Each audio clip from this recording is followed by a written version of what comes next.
Good morning my dear students.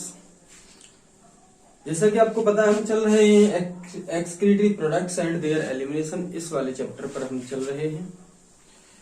पिछले वाली video में आपने देखा कि यूरिन फॉर्मेशन क्या होता है और किडनी के फंक्शंस के बारे में देखा था। पहले वाली वीडियोज में 2 वीडियोज हम इस चैप्टर की दे चुके हैं आपको, ये हमारी तीसरी वीडियो है और एक और वीडियो इसके बाद आएगी। 4 वीडियोज में ये हमारा चैप्टर फिनिश हो जाएगा, कंप्लीट हो जाएगा।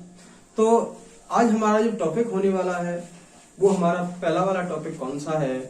ये है फंक्शंस ऑफ द ट्यूब्यूल्स। ये हमारा टॉपिक है फंक्शन ऑफ ट्यूब्यूल्स। ट्यूब्यूल्स के क्या क्या फंक्शंस हैं, ट्यूब्यूल्स कौन सी होती हैं, बात करते हैं। ये ट्यूब्यूल्स हमारी होती हैं नेफ्रॉन की।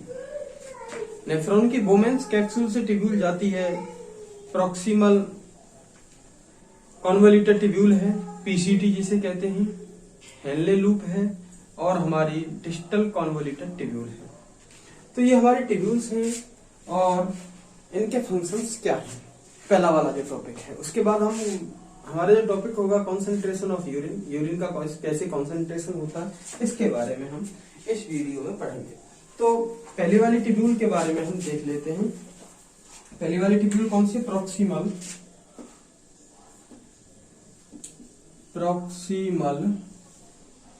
Convoluted tubule.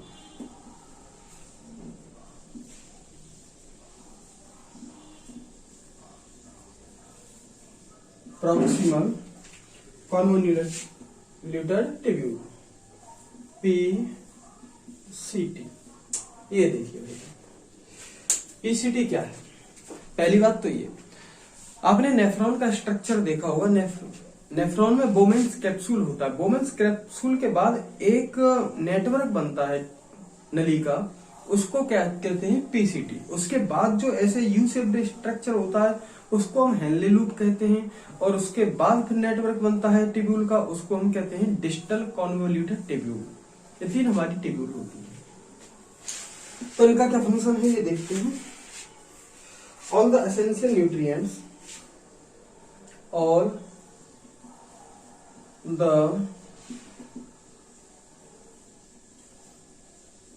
Essential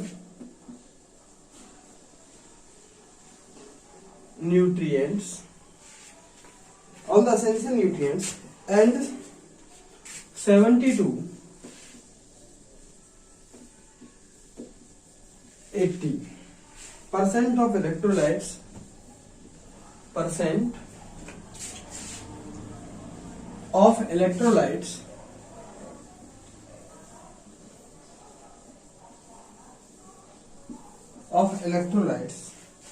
and water are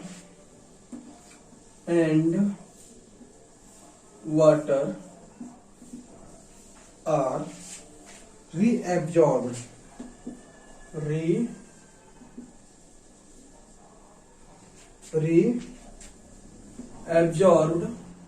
and water are reabsorbed by this segment,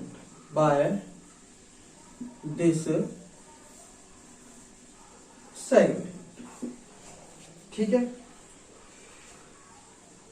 ये और क्या करती है? ये सीक्रेट करती है, PCT also secret hydrogen ions, potassium ions and ammonia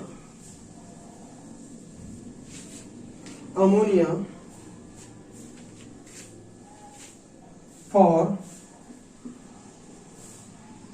pH and ionic balance. PH balance बना रहे और आयनिक बैलेंस बना रहे, इसके लिए ये हाइड्रोजन आयंस, पोटेशियम आयंस और अमोनिया सीक्रेट करती है। अब हमारी जो है सेकंड वाली ट्यूब्यूल है उसका नाम है Henle loop, Henle's loop, Henle's loop. ये देखते हैं भैया, ये क्या काम करती है, ये दो, इसमें हेनले लूप में दो ट्यूब्यूल्स होती है। ये हेनले लूप इस तरह की होती है, इसे कहते हैं हम डिसेंडिंग लूप। ये जो है इसको क्या कहेंगे, डिसेंडिंग, और इसको हम क्या कहते हैं, असेंडिंग। यही मैंने आपको बताया था। तो ये तो डिसेंडिंग है, डिसेंडिंग ट्यूब्यूल, और ये ऊपर चढ़ती हुई है असेंडिंग ट्यूब्यूल। और यहां से इस तरह बनाएंगे तो आप इस तरह हमारा फिल्ट्रेट फ्लो होता है और इस तरह वो जाता है। ठीक है, तो ये डिसेंडिंग है और ये हमारी असेंडिंग है। दो हमारी ट्यूब्यूल्स किसमें पाई जाती हैं, हेनले लूप में दो ट्यूब्यूल्स हमारी पाई जाती हैं।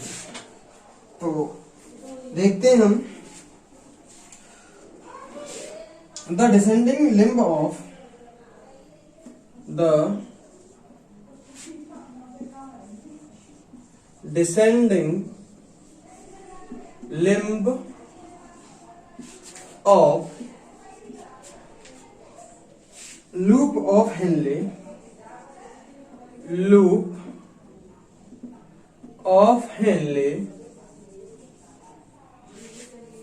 is permeable to water, is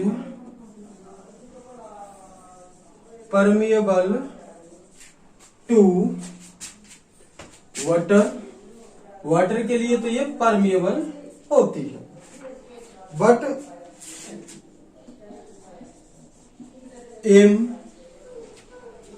impermeable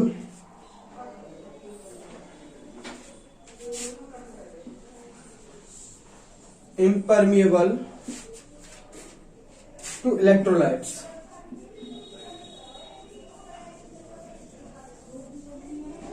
but impermeable to electrolytes. Electrolytes जैसे हमारे आयंस वगैरह जो होते हैं। अब देखेंगे द डिसेंडिंग लूप, ये तो डिसेंडिंग वाली बात हो गई। अब असेंडिंग वाली बात करेंगे। The ascending limb is impermeable to water, is impermeable to water but allows transport of, but या फिर permeable to electrolytes।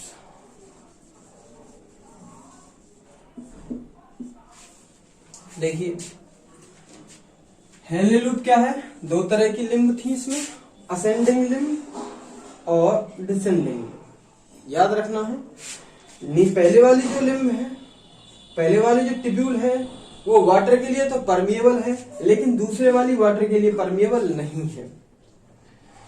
पहले वाली इलेक्ट्रोलाइट्स के लिए परमिएबल नहीं है, इलेक्ट्रोलाइट्स उसमें आ जा नहीं सकते, लेकिन दूसरी वाली जो है इलेक्ट्रोलाइट्स के लिए परमिएबल है। परमिएबल का मतलब है कोई चीज जिसमें आ जा सकती है, पास हो सकती है, और इम्परमिएबल का मतलब है कि कोई चीज उसमें आ जा नहीं सकती, पास नहीं हो सकती। तो वाटर उसमें से पास नहीं हो सकता, वाटर उसमें से नहीं निकल सकता असेंडिंग लिम्ब से, लेकिन डिसेंडिंग लिम्ब से वाटर निकल सकता है क्योंकि ये परमिएबल है। अब नेक्स्ट आ जाती है हमारी distal convoluted tubule. Distal convoluted tubule,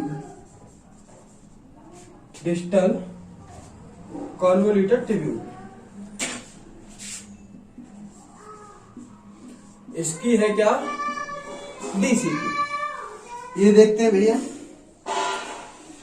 it is also DCT, DCT is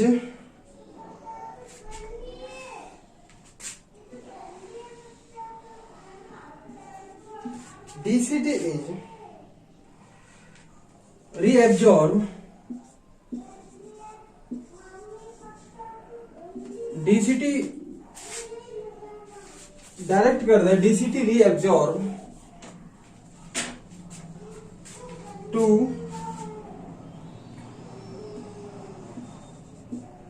sodium ions and water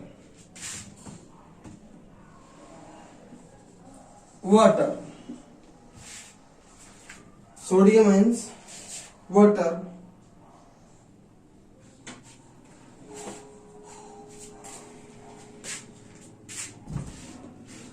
it also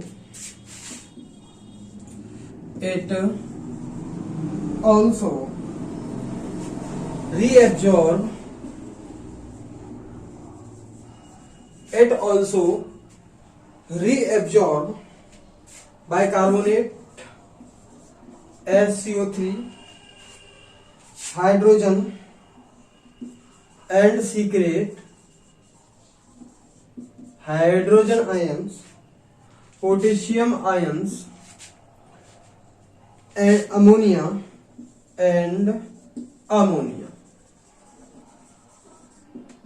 NS3 क्यों? To maintain pH and ionic balance. ठीक है, pH और for balance, for pH and ionic balance.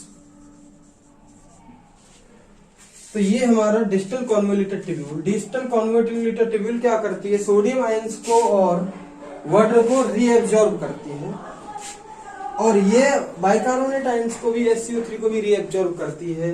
और क्या secret करती है? Hydrogen ions, potassium ions और ammonia को सीक्रेट करती है अमोनिया को।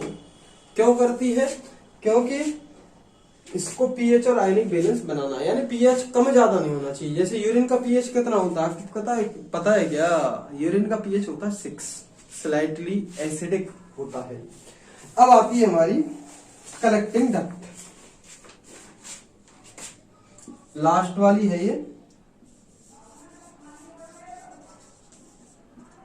Collecting duct.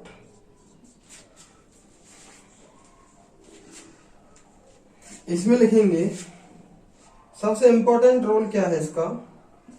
Large amount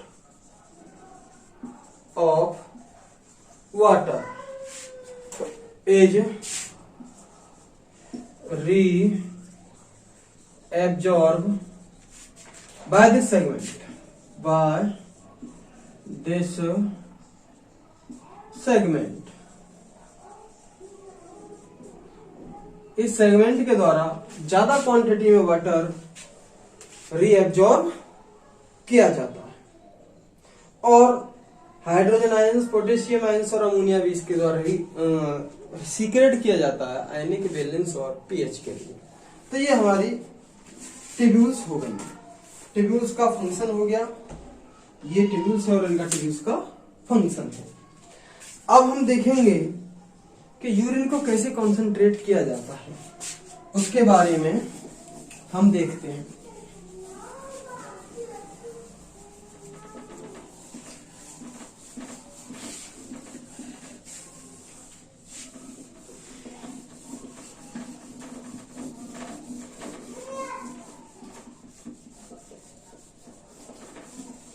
concentration of urine, ये हमारा जो है आगे वाला टॉपिक है।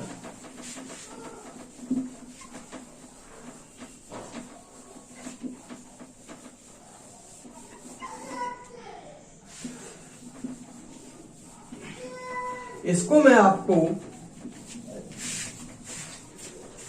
डायग्रामेटिक रूप से समझाऊंगा।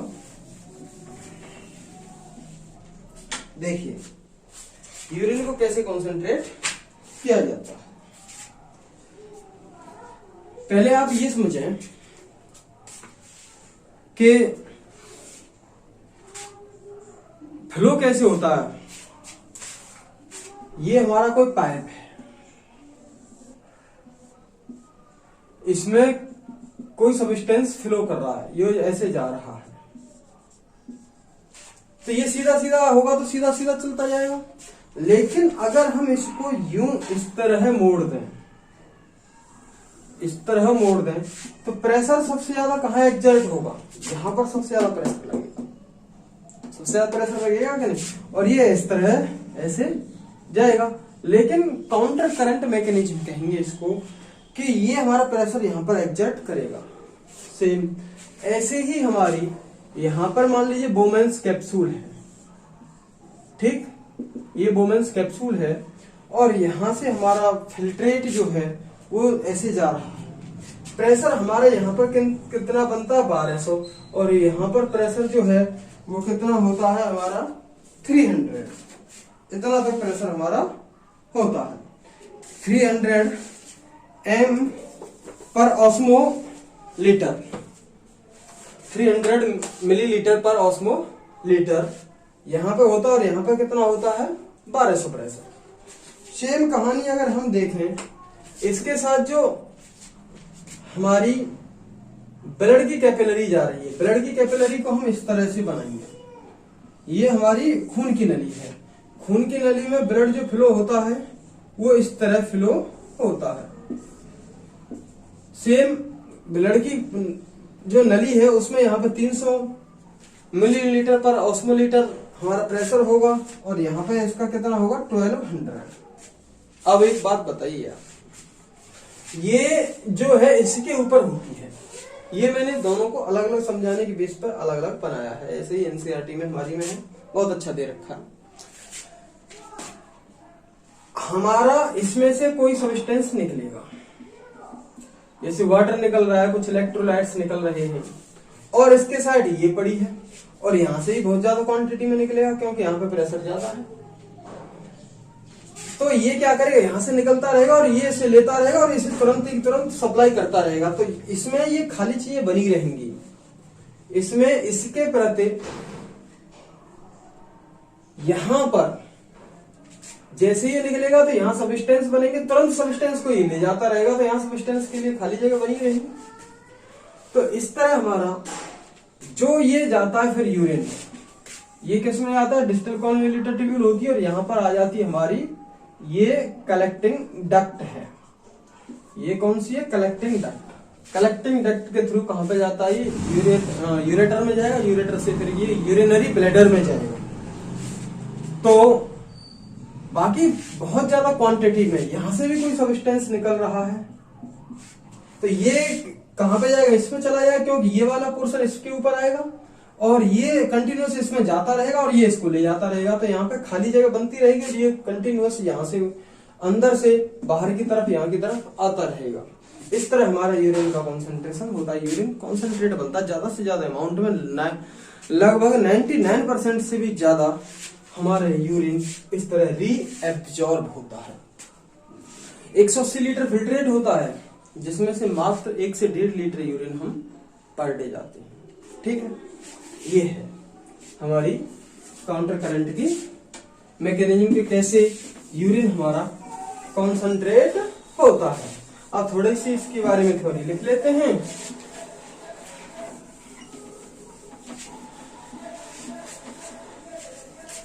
देखिए भैया, ट्रांसपोर्ट ऑफ सब्सटेंसेस, हमारी हेडिंग क्या है, हेडिंग लिखेंगे आप mechanism of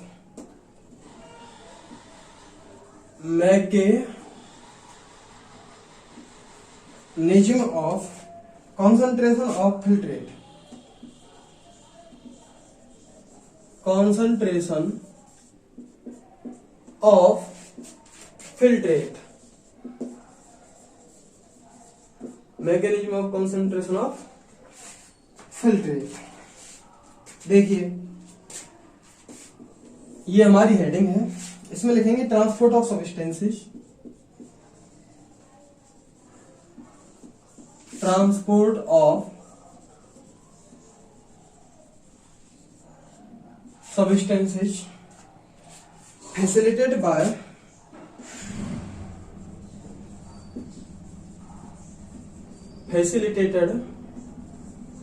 by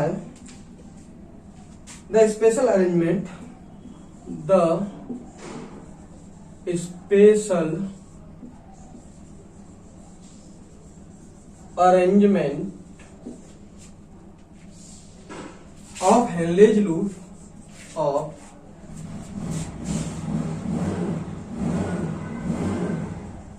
Henle's loop and Vasa recta is called and sorry Vasa recta is called the counter current mechanism. The counter current mechanism. This mechanism helps to maintain this mechanism help to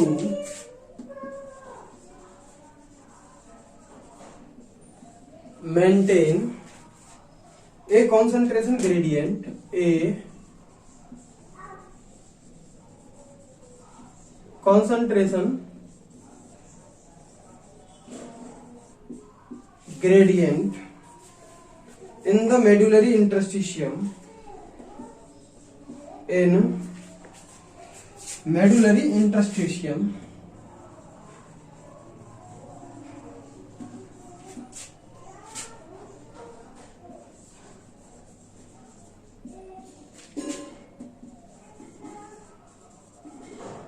in medullary interstitium. Presence of such interstitium, presence of such interstitial gradient, interstitial gradient helps in an easy passage, helps in an easy passage of water from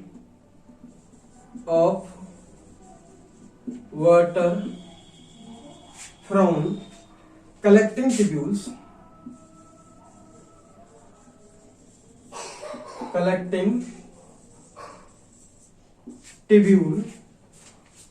hence concentrating, चलो thereby कर लो, there by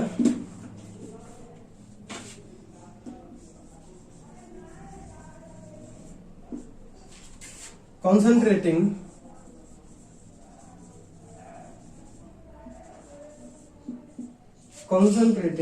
the filtrate. Filtrate का मतलब क्या आएगा हमारा, urine आएगा। देखिए भाई क्या हो रहा है, हमारा जो फिल्ट्रेट है वो तो ऐसे चलता है और जो हमारा ब्लड की कैपिलरी वो ऐसे चलती है। तो यहाँ पर फिल्ट्रेट जैसे निकलता रहता है ब्लड उसको ले जाता रहता है, कंटिन्यूस वे में ऐसा होता रहता है कि ब्लड उसको ले जाता रहता है।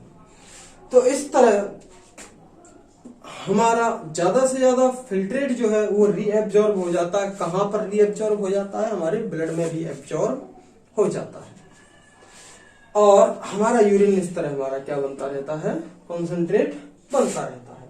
यहाँ पे ये आ रहा है मेडुलरी इंटरस्टिशियम। मेडुलरी इंटरस्टिशियम का मतलब यहाँ मेडुला की बात कर रहा है। मैंने आपको पहले ही बताया था कि किडनी में दो रीजन होते हैं, एक कॉर्टेक्स रीजन होता है, एक मेडुला रीजन होता है। तो मेडुला वाले की बात यहाँ पर कर रहे हैं क्योंकि वासा रेक्टा जुक्स्टा मेडुलरी जो नेफ्रॉन है वो अंदर तक डीपली होती हैं, तो उनकी यहाँ पर बात की गई है। जो जुक्स्टा मेडुलरी नेफ्रॉन जो होती हैं उनमें वासा रेक्टा होता है, ज्यादा अंदर तक मेडुला रीजन में हेनले लूप धसा हुआ होता है और वहां पर हमारा फिल्ट्रेट जो है, यूरिन जो है और ज्यादा कॉन्सेंट्रेट होता है। तो अब आता है हमारी रेगुलेशन ऑफ किडनी। किडनी के फंक्शंस को कैसे रेगुलेट किया जाता है। ये कहानी हमारी आती है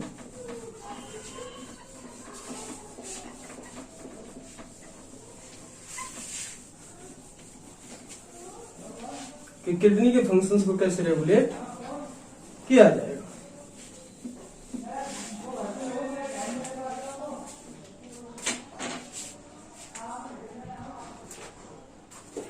देखिए हमारी नेक्स्ट हेडिंग जो है रेगुलेशन ऑफ किडनी फंक्शन है।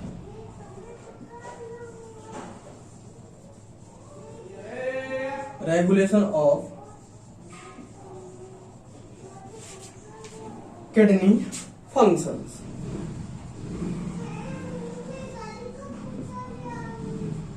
देखिए भैया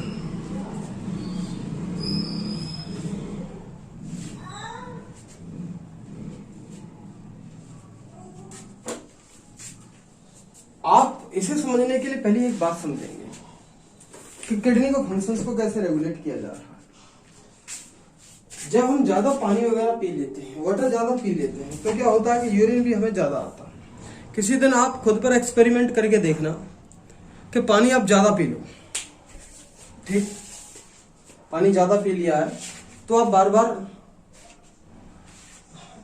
आप यूरिन के लिए जाओगे, और अगर आप पानी कम पीते हैं तो यूरिन के लिए भी कम जाते हैं। इसका मतलब क्या है कि हमारी बॉडी में स्पेशल रिसेप्टर्स होते हैं, स्पेशल ऐसी चीजें लगी हुई हैं कि अगर हमारी बॉडी में ब्लड का वॉल्यूम, भाई हम पानी पी रहे हैं तो वो कहाँ जा रहा है, ब्लड में एब्जॉर्ब होके जा रहा है। अगर ब्लड का वॉल्यूम ज्यादा होता है तो वॉल्यूम ज्यादा है तो हमारी किडनी में ज्यादा फ्लूइड निकालती है, और अगर हमारी बॉडी जो है उसमें फ्लूइड कम है तो हमारी किडनी भी यूरिन बहुत ज्यादा कॉन्सेंट्रेट होकर निकालती है, यानी कम यूरिन के लिए हम जाते हैं।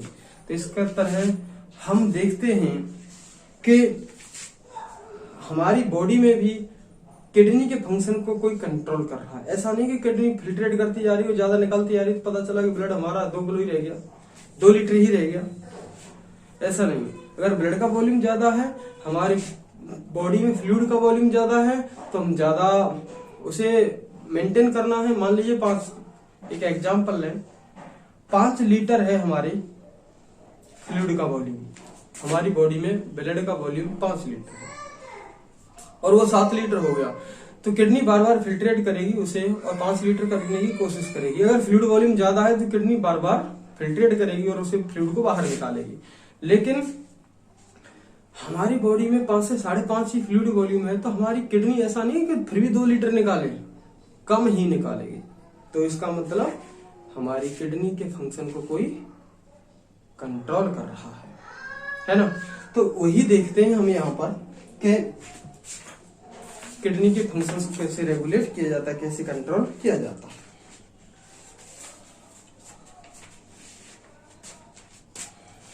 पहला पॉइंट,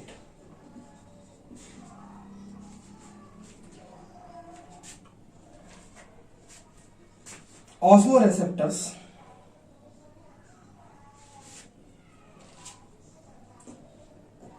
या फिर ये लिख लेते हैं an excessive loss of fluid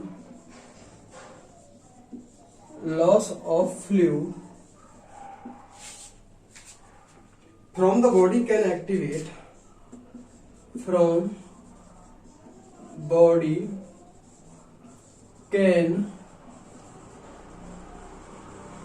activate osmoreceptors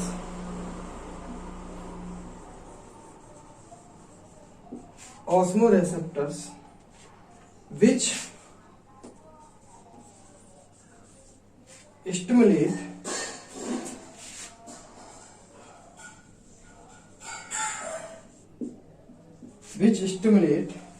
the hypothalamus,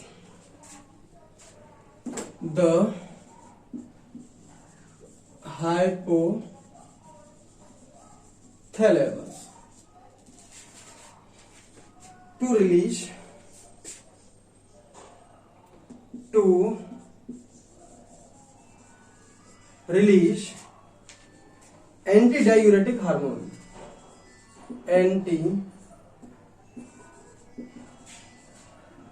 diuretic hormone.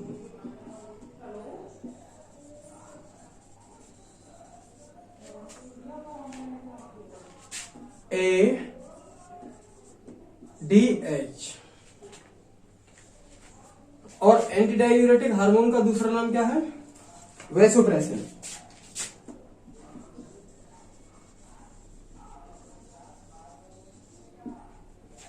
From neurohypophysis, from neurohypophysis. Neurohypophysis हमारी जो पिट्यूटरी ग्लैंड है उसका पार्ट है। हाइपोथैलेमस हमारे ब्रेन में प्रेजेंट है। ऑस्मो रेसेप्टर्स हमारी बॉडी में लगे हैं, और अगर ऐसा लग रहा है कि ज्यादा फ्लूइड निकल रहा है हमारी बॉडी से, ज्यादा क्वांटिटी में फ्लूइड एक्सक्रीट हो रहा है, तो ऑस्मो रेसेप्टर्स इंडिकेट कर देते हैं कि हमारी बॉडी में कम फ्लूइड पड़ने वाला है। तो हाइपोथैलेमस न्यूरोहाइपोफाइसिस से क्या, कौन सा हार्मोन रिलीज करवाता है? एंटी डायूरेटिक हार्मोन या फिर वैसोप्रेसिन हार्मोन। ठीक है, अब ये क्या काम करता है ये देखते हैं। ADH facilitates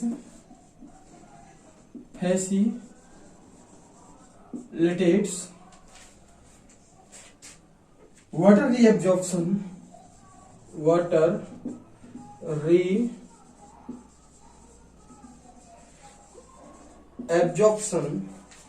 from later parts of the tubule, from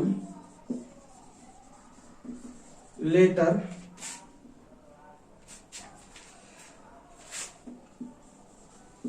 part of tubule। ये एडीएस क्या काम करता है? लेटर पार्ट कौन सा टिब्यूल का बताइए? पीसीटी था या डीसीटी था? डिस्टल कॉन्वोल्यूटेड टिब्यूल था। वहां से ये एडीएच हार्मोन क्या करता है कि वाटर को ज्यादा से ज्यादा रीएब्जॉर्ब करता है, जिससे हमारे बॉडी का फ्लूइड वहीं के वहीं रहे, ज्यादा क्वांटिटी में लॉस ना हो। समझ में आ गया? तो इसका मतलब इसने कंट्रोल किया किडनी के फंक्शन को। अच्छा जी, और क्या है और देखते हैं। जुक्स्टाग्लोमेरुलर एपरेटस,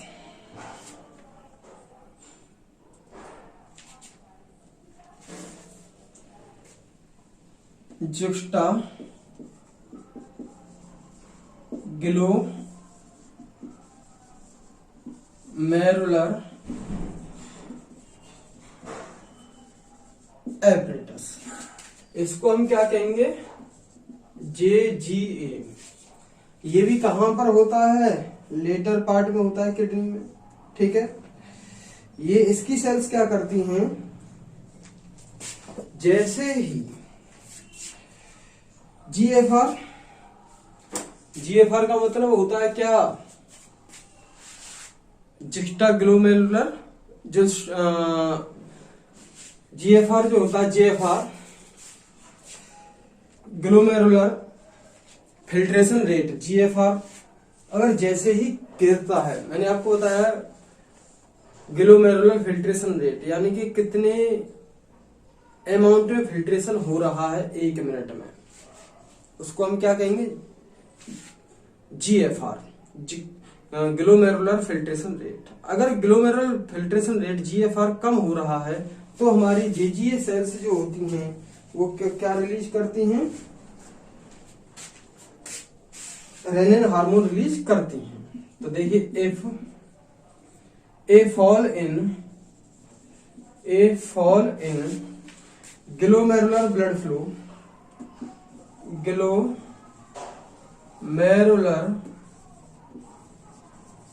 ब्लड फ्लो और ग्लोमेरुलर ब्लड प्रेशर और ग्लोमेरुलर ब्लड प्रेशर और GFR can activate the JG cells, can activate the JG cells to release renin, to release renin, to release renin, which converts angiotensinogen to, ये क्या release कर रही है? Rennin hormone. Rennin क्या करता है? Which convert angiotensinogen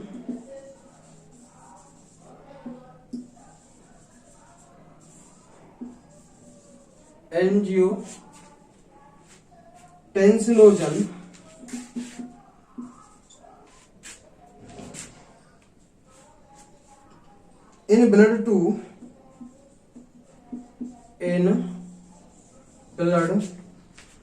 angiotensin to angiotensin first, and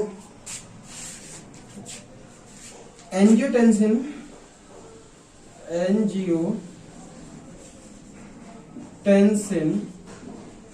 first further to convert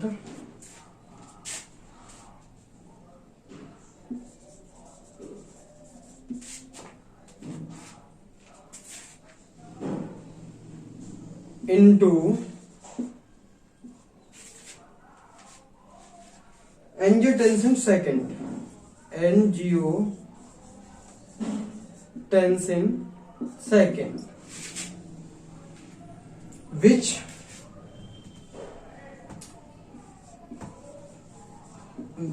is powerful vasoconstrictor, powerful vasoconstrictor and increase glomerular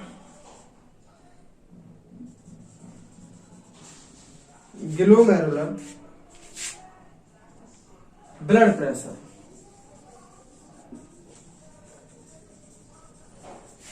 Glomerular blood pressure.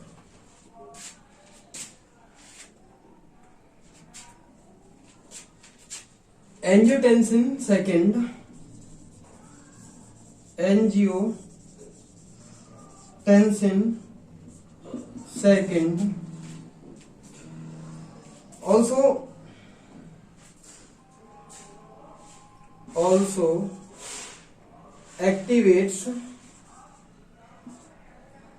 also activates the adrenal cortex,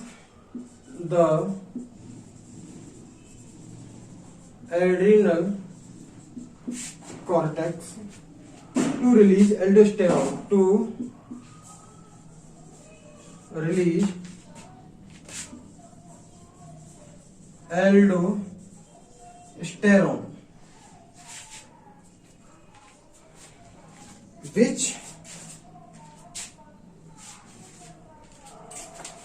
which also increase blood pressure.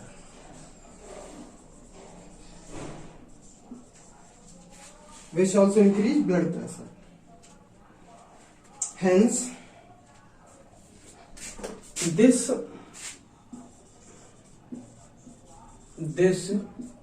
complex mechanism is called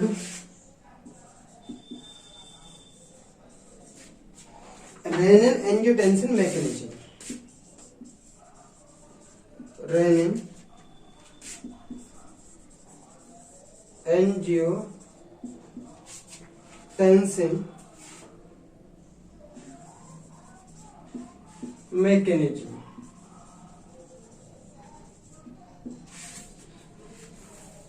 देखिए भाई, इसको समझ लीजिए, ये क्या कथा हुई, क्या कहानी हुई है, ये देख लेते हैं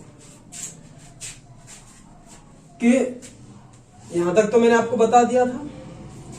ज्यादा क्वांटिटी में हमारी बॉडी से फ्लूइड का लॉस होता है तो ऑस्मोरेसेप्टर्स एक्टिवेट हो जाते हैं और वो सिग्नल कहां पहुंचाते हैं, हाइपोथैलेमस पर पहुंचाते हैं। हाइपोथैलेमस न्यूरो हाइपोफाइसिस से एंटी डायूरेटिक हार्मोन और वैसोप्रेसिन हार्मोन, या फिर एंटी डायूरेटिक हार्मोन कह लीजिए या फिर वैसोप्रेसिन हार्मोन कह लीजिए, ये रिलीज करवाता है।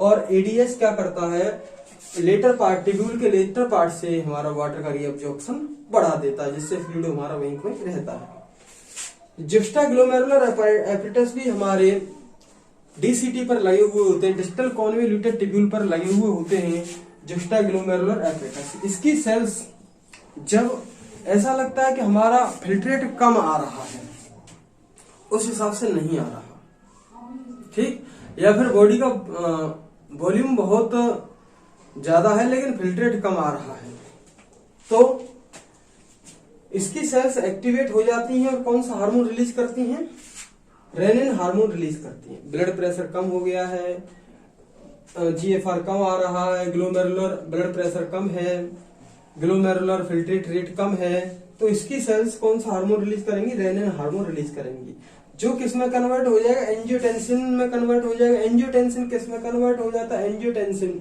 फर्स्ट, और एंजियोटेंसिन ब्लड में होता है। एंजियोटेंसिन किस में कन्वर्ट हो जाता है, एंजियोटेंसिन फर्स्ट में कन्वर्ट हो जाता है, और एंजियोटेंसिन फर्स्ट किस में कन्वर्ट हो जाता है, एंजियोटेंसिन सेकंड में कन्वर्ट हो जाता है। इस तरह चलता रहता है। रेनिन कहां पे गया, ब्लड में गया और उसने एंजियोटेंसिन बना दिया। एंजियोटेंसिन फर्स्ट में कन्वर्ट हुआ, एंजियोटेंसिन फर्स्ट एंजियोटेंसिन सेकंड में कन्वर्ट हुआ, और एंजियोटेंसिन सेकंड जो है ये पावरफुल वैसोकंस्ट्रिक्टर है, यानी कि खून की जो नलियां हैं उनको सिकोड़ देता है। जब वो सिकोड़ जाएगा तो ब्लड प्रेशर ज्यादा हो जाएगा। भाई एक बात बताइए, एक बड़ा पाइप है उसमें पानी बह रहा है, उसके आगे छोटा पाइप लगा देंगे तो प्रेशर कौन से में ज्यादा होगा, छोटा पाइप में बहुत ज्यादा प्रेशर होगा। तो सेम ऐसे ही वहां पर खून की नलियां सिकुड़ जाती है तो ब्लड प्रेशर वही पूरा फिर ज्यादा होने लगता है, ठीक। और ये क्या काम करवाता है, एंजियोटेंसिन सेकंड, ये हमारी एड्रिनल ग्लैंड होती हैं, वहां पर एक उसमें भी एड्रिनल ग्लैंड में भी दो रीजन पाए जाते हैं, दो एरिया पाए जाते हैं। एक कॉर्टेक्स होता है, एड्रिनल कॉर्टेक्स जिसे कहते हैं, दूसरा मेडुला होता है, एड्रिनल मेडुला जिसे कहते हैं। तो एड्रिनल कॉर्टेक्स के रीजन से एंजियोटेंसिन सेकंड क्या रिलीज करवाता है, एल्डोस्टेरोन हार्मोन। ये एल्डोस्टेरोन हार्मोन रिलीज करवाता है, और वो क्या है, वो भी क्या करता है, ब्लड प्रेशर को बढ़ा देता है, जिससे हमारा ब्लड प्रेशर तेज हो जाता है। ये किसके लिए कर रहे थे सब, जब ब्लड प्रेशर कम है, जब फिल्ट्रेशन रेट कम है, तो जब हमारे ब्लड प्रेशर ज्यादा हो जाएगा तो फिल्ट्रेशन रेट भी ज्यादा हो जाएगा। तो ये हमारी मैकेनिज्म है। अगर फिल्ट्रेशन रेट ज्यादा है तो ये काम करेगा, फिल्ट्रेशन रेट कम है, ब्लड प्रेशर कम है तो ये काम करता है। सीधी बात ये है आपकी, ठीक है। अच्छा जी, और एक इंपॉर्टेंट नोट में और लिख लेते हैं एट्रियल एट्रियल फैक्टर के बारे में।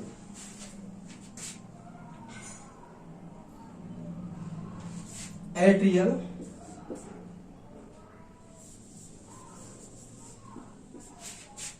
नेट्रियूरेटिक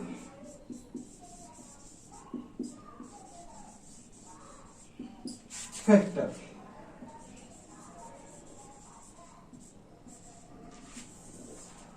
ANF,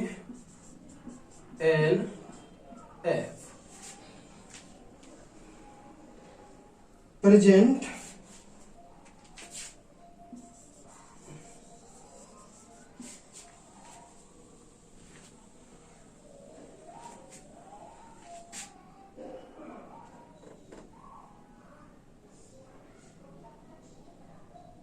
at atria of heart which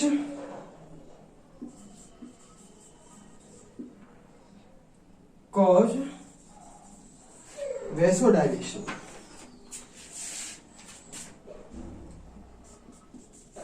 vaso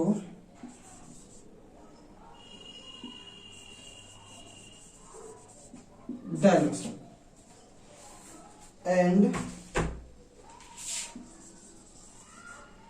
hence decrease blood pressure।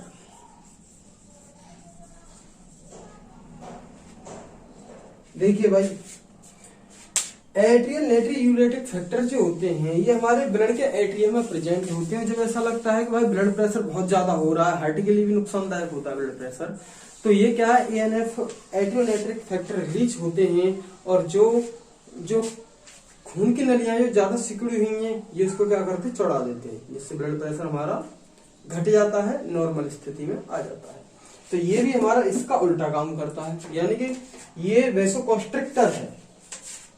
Angiotensin second जो है, कौन सा, एंजियोटेंसिन सेकंड, ये पावरफुल वैसोकॉन्स्ट्रिक्टर है। ये खून की नलियों को सिकुड़ा देता है। और ये ईएनएफ जो है वैसो डायलेशन है, यानी कि जो खून की नलियां उनको रिलैक्स करवा देता है। ठीक है, तो ये जस्ट इसका उल्टा है। तो आपको 3 चीज याद रखनी है। पहली वाली चीज ये है एडीएस रिलीज होता है, दूसरे वाला एंजियोटेंसिन सेकंड है और हमारा एल्डोस्टेरोन है, और तीसरा वाला हमारा क्या है, एएनएफ फैक्टर है। तो इस तरह हमारी किडनी के फंक्शंस रेगुलेट होते हैं। अगर किडनी कम फ्लो कर रही है तो कौन सा चीज यूज होगी, और अगर ज्यादा फ्लो कर रही है तो कौन सी चीज यूज होगी, यानी कौन से कंट्रोल करेगा। मेन बात ये थी। तो मिलते हैं आपको नेक्स्ट वीडियो में। Thank you very much for watching this video.